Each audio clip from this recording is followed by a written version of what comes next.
The War of the Roses took place between the years 1455 and 1485, and it may have ended into the forgotten list of countless and almost endless medieval wars, were it not for three reasons: one literary, one eventful, and one ironic.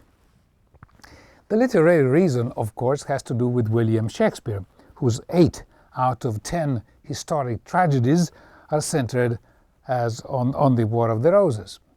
The eventful reason, if you like, is that the end of the War of the Roses can be also considered as marking the end of the Middle Ages as historians have defined them.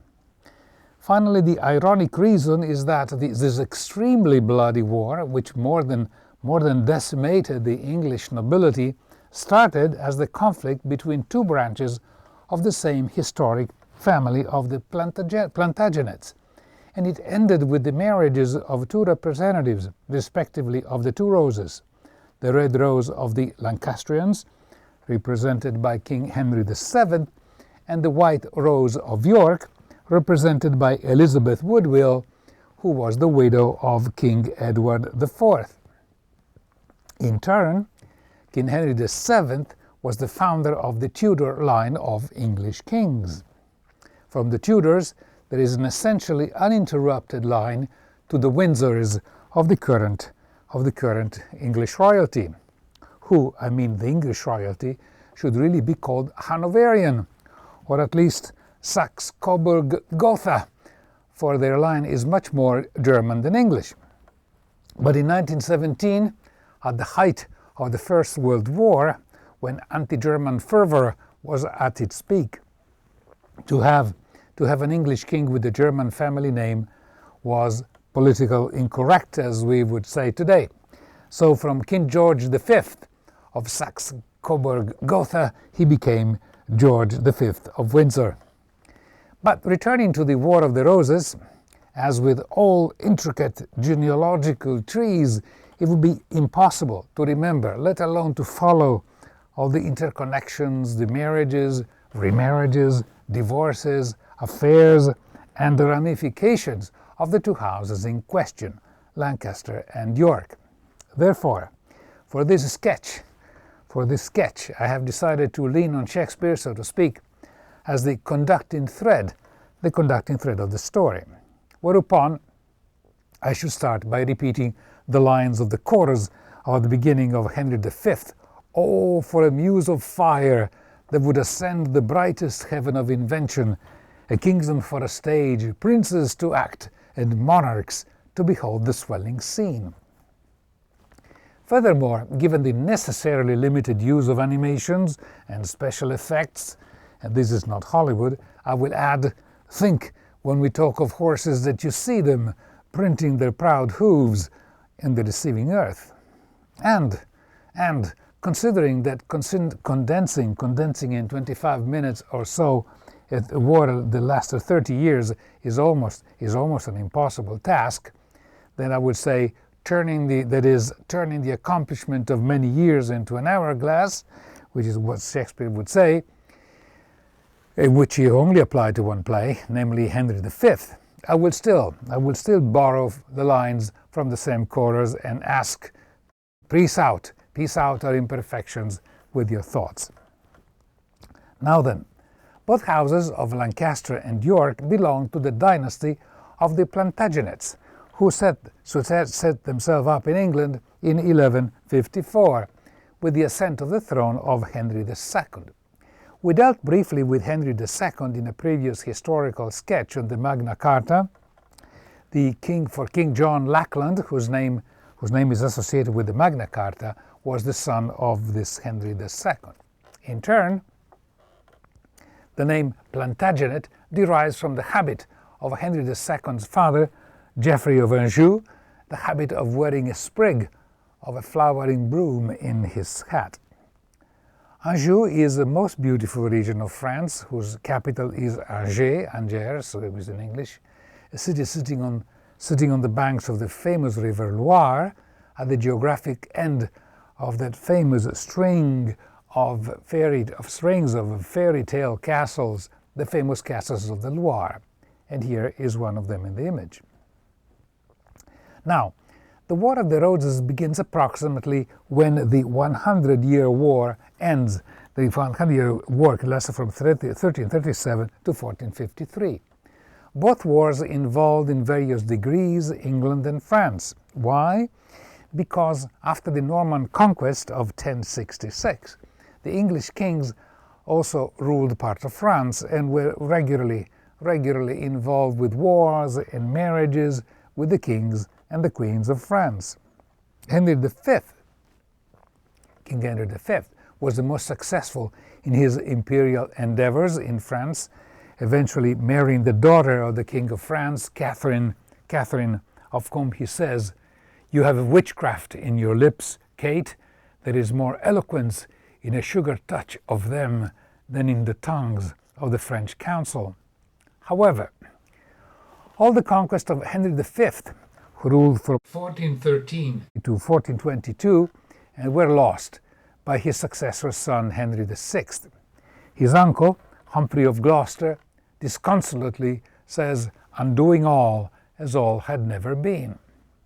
Now, to follow the correct timeline, both the Plantagenets branch of the Lancaster and the Plantagenet branch of the Yorks descended from the two sons of King Edward III, John of Gaunt, whom we have considered before as the first of the Lancastrian, and Edmund Langley of York, whom we can consider the first of the Yorkists.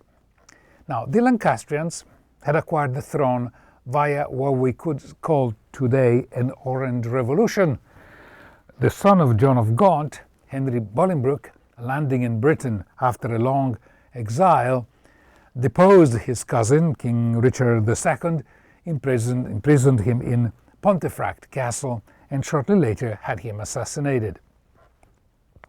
And it was in the Pontefract Castle that Richard II utters the famous lines, "Let's make dust our paper, and with rainy eyes write sorrow on the bosom of the earth." Bolingbroke was crowned as King Henry IV and survived a couple of rebellions raised by nobles who helped Henry IV to the throne, but were disappointed by his behaviors towards them afterwards. It is during these rebellions that, in Shakespeare plays, we meet the amusing character of Falstaff and his famous one-liners at the Battle of Shrewsbury. "The better part of valor is discretion, and also honor hath no skill in surgery," as well as his praise for a good bottle of sherry wine. There was a triad of Henrys, Henry IV, the Fifth, and the Sixth. And it is with Henry VI that the War of the Roses explodes in earnest. Henry VI inherited the crown when he was still an infant in 1422, which he assumed in earnest in 1437. The situation was complicated. The 100-year war was ending poorly for England, at least in France, and Henry VI is, and so was portrayed by Shakespeare, a good but weak personality, especially ruled by his French wife, Margaret of Anjou, portrayed as bellicose and somewhat ruthless. The crisis, as we would say today, reached a peak around 1450. There were two factions at court: the war hawks, who wanted war with France at all costs, and those who wanted peace, the doves. The peace faction was headed by Queen Margaret and her lover, William de la Pole, Duke of Suffolk. The Duke of Suffolk was assassinated, but before dying he says to Queen Margaret, "To die by thee were but to die in jest. From thee to die were torture more than death." In the end, the English lost all their possessions in France except Calais, now known as the accumulation point of thousands of migrants who try to reach England. And in all this turmoil, a rebellion takes place in England headed by Jack or John Cade. Shakespeare does not think much of John Cade, and portrays him as an ignorant mountebank. One of the authorities captured by the rebel is a prominent accountant referred to as the Clerk of Chatham. One of John Cade's henchmen says, "The Clerk of Chatham, he can write and read and cast account," to which Cade replies, "O monsters." And Cade is also famous for having it made a political program that the first thing we'll do is let's kill all the lawyers. The rebellion of Jack Cade's was unsuccessful, but in the meantime, King Henry VI had a nervous breakdown. So a temporary protector was needed, and this was Richard of York, who was arch-enemy of Queen Margaret. And this is when the enmity between the two branches of York and Lancaster erupts into a conflict destined in the end to extinguish in practice both parties. On the Lancastrian side there was Queen Margaret and a section of the British nobility, whereas another part of the nobility supported the Yorkists, in particular the Duke of York and his two sons, his three sons, Edward, George and Richard, plus Richard Neville, Count of Warwick and Governor of Calais. After a battle where the Lancastrian lost, it was agreed through a document called the Act of Accord that at the death of Henry VI, the crown would go to Richard of York, a Yorkist, while the son of Henry VI, who was Edward of Lancaster, was declared illegitimate son of Queen Margaret and of her lover, the Duke of Suffolk, who died. Offended by all this, the Queen gathered her forces and defeated the Yorkists in the Battle of Wakefield. This is when the dying Duke of York says to her, "She-wolves of France, but worse than wolves of France, whose tongue more poisoned than the adder's tooth." Now the Yorkists, left to battle the Lancastrians, were now the Duke of York, Richard the Duke of York, respectively, then Edward of York, who became king as Edward IV, George, the Duke of Clarence, and Richard, Duke of Gloucester, who survived to become the Richard III of the Shakespearean play by its name. And don't worry if you don't remember these names, because it's a nightmare. After the Battle of Mortimer's Cross, the Yorkists took London, and it was March the 9th in 1461. And a few weeks later, he completely routed the Lancastrian forces in the bloodiest battle of the War of the Roses, the Battle of Towton, where there were more than 20,000 dead left in the field. Henry VI, Lancastrian, had to flee to Scotland, and his wife, Queen Margaret, and the Prince of Wales took refuge in France at the court of Louis XI. Now, Edward IV was king, he was now king, and you may have thought that from now on it would be smooth sailing for the House of York. But, as Shakespeare says in another play, "Oh, how full of briars is this workaday world." Edward IV, now enthralled by the beauty of Elizabeth Woodville, married her and made her queen.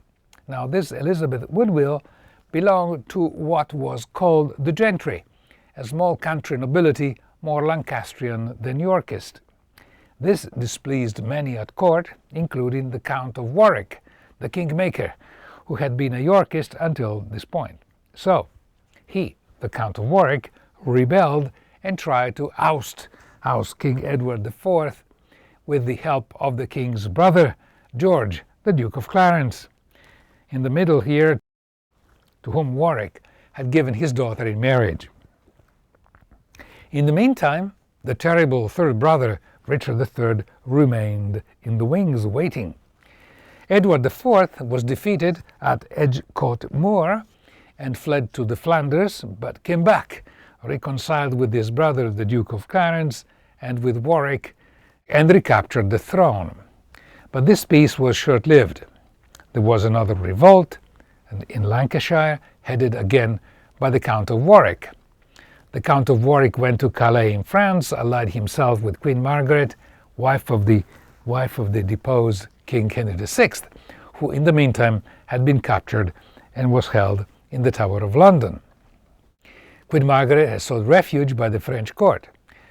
To cement this new alliance, the Count of Warwick gave another daughter, Anna, in marriage to the Prince of Wales, Edward of Westminster, son of King Henry VI. The wedding was celebrated in the Cathedral of Anjou, in a kind of a return to the origins of the two houses. After landing in England with a new army, Warwick defeated the Yorkists and liberated the prisoner King Henry VI in his turn. Edward IV now fled to France, where he obtained help by his French brother-in-law Charles the Bold, who had married Edward's sister. I know, it's difficult to remember. As I said, plotting and strategic marriages are the hallmarks of the War of the Roses. Meanwhile, George of Clarence, who betrayed Warwick once more and reconciled with his brother Edward IV. And landing with the new army in England, Edward IV defeated the Lancastrians at Barnet in April in 1471. Edward IV was king again, and Henry VI was back in the Tower of London. Warwick himself died in battle, pronouncing the famous lines, "Why, what is pomp, rule, reign, but earth and dust? And live we how we can, yet die we must."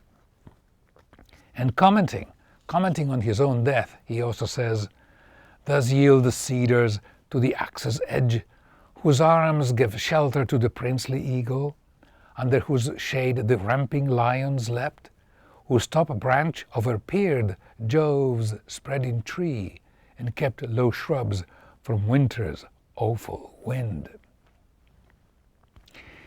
After another defeat by the Lancastrians, this time at Tewkesbury, in May of the same year, Henry VI was assassinated in the Tower of London. Shakespeare has Richard III as the executioner, and prior to be killed, Henry VI tells Richard III that many shall rue the hour that ever thou wast born. In other words, Richard was best business for the rest of mankind. Now, some may ask, where do the Tudors, who succeeded as a ruling dynasty after the War of the Roses, where did the Tudors come from? After the death of Henry VI, all the pretenders belonging to the House of Lancasters had disappeared, but one, Henry Tudor, Count of Richmond.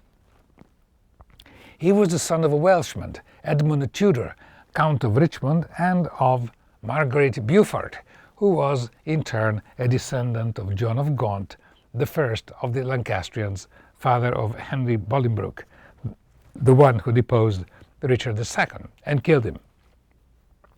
It is John of Gaunt who raps in those famous nationalistic lines in the play Richard II, "England, bound in with the triumphant sea, whose rocky shore beats back the envious siege of watery Neptune," etc., etc. Back to the main plot. After the death of Edward IV in 1483, the throne passed to his first son, Edward V, who was only 13. Therefore, the protectorship was given to Richard III of Gloucester, the Richard of the homonymous, the play by the same name. According to history, Richard placed the young Edward V, now would have been Edward V, and his even younger brother, Richard of Shrewsbury, in the Tower of London, waiting for the time when Edward V was old enough to be crowned at Westminster, which he, Edward V, never was. In the meantime, there were yet other rebellions started by the brother of the widow Queen Elizabeth Woodville and her son from the first marriage. Richard III foiled the plot and had all the rebels killed, and then he discovered that the marriage of his deceased brother and king, Edward IV, with Elizabeth Woodville, with whom he had fallen in love desperately, that marriage was not valid because he, the king Edward IV, was at the time already engaged to Eleanor Talbot, widow of the Count of Shrewsbury. And according to this theory, engagement was equal to marriage. Interestingly, this legal discovery was made by the Bishop of Bath by the name of Robert Stillington. Richard III took advantage of this loop, or loophole, if you will, to convene the Parliament, declare the marriage of his his brother null, whereupon the young princes in the Tower were suddenly illegitimate and as such deprived of any right to the crown. Richard III was then crowned king in 1483, and historically we know nothing of what happened of the young princes in the Tower. Unofficially, if you like, or literarily speaking, Richard III had them killed by a paid assassin. Today this assassin would be a member of the CIA. We have the lines of the dialogue between Richard, who asks a page, "Knowest thou not any whom corrupting gold may tempt to a close exploit of death?" And the page replies, "My lord, I know a discontented gentleman whose humble means match not his haughty mind. Gold were as good as 20 orators, and will, no doubt, tempt him to anything." In actual history, this discontented gentleman was Sir James Tyrrell, superintendent of the Tower of London. But in 1674, during some restoration work in the Tower, 2 bodies were discovered, determined to be the young boys aged 10 and 15 years old. No analysis has been conducted on those bodies, which later were buried in the Cathedral of Westminster. And some maintain that the person behind the murder was the mother of Henry Tudor, but history is always, as you know, full of speculation. Whatever the case may be, Richard III did not have an easy life. There were 2 rebellions in 1483, one of which plotted by William Hastings, who before dying says the famous lines, "O momentary grace of mortal men, which we more hunt for than the grace of God, who builds his hopes in air of your good looks, lives like a drunken sailor on a mast, ready with every nod to tumble into the fatal bowels of the deep." Richard III lost his wife, and there were rumors that he had relations with his niece, another same name of Elizabeth Woodville, whom he wished to marry to strengthen the political and family ties with the widow of Edward IV, who in the meantime had returned to court. All this while, the widow of Edward IV had started plotting with the mother of the next potential English king, Henry Tudor, the mother being Margaret Beaufort. In 1485, Henry landed with an army in Wales at Milford Haven and marched against Richard III. The battle took place at Bosworth Field on the 22nd of August of that year, 1485. The night before the battle, Richard had a fearful dream, and on suddenly waking up, he says, "Give me another horse, bind up my wounds, have mercy, Jesus. Soft, I did by dream. O coward conscience, how dost thou afflict me? The lights burn blue, it is now dead midnight. Cold, fearful drops stand on my trembling flesh. What do I fear? Myself? There is none else by. Richard loves Richard, that is, I am I. Is there a murderer here? No, yes, I am." Richard III, that is, had twice the number of soldiers than Henry Tudor, but there were betrayals, in particularly by Thomas Stanley, the 3rd husband of Margaret Beaufort and mother of the soon-to-be first Tudor king, Henry VII. A Welsh halberdier killed Richard III, which seems confirmed by recent analysis of his skull. The Battle of Bosworth Field ended the War of the Roses, but unwittingly it ended also the feudal powers of the families which were protagonists in the war. Why? The domains of the noblemen who died, and there were very many, went directly into the king's possession, meaning that the nobility could no longer pose any effective resistance to the king. In turn, this opened the road to the political, bureaucratic centralization represented by the nation-states. An equivalent development occurred in France, where there was also another civil war. Now, the line of the Tudors ended in 1603 with Elizabeth I, who died without issue. The next dynasty was that of the Stuarts, the first king being James I, whose name is forever linked to the King James Bible. If we think about it, by looking at this schematic of the English kings and dynasties, we can see how relatively few steps there are between the Plantagenets of Anjou and the Windsor of today. And however remote 600 years ago may seem, and however many have been the intervening events, upheavals, wars, revolutions, and societal changes, the War of the Roses seems or may seem to have happened in a not too distant yesterday. So now thank you for watching. See you next time. I thank the crew, and in particular Kat Iverson for her technical direction. I am Jimmy Mollia for Historical Sketches. Good night.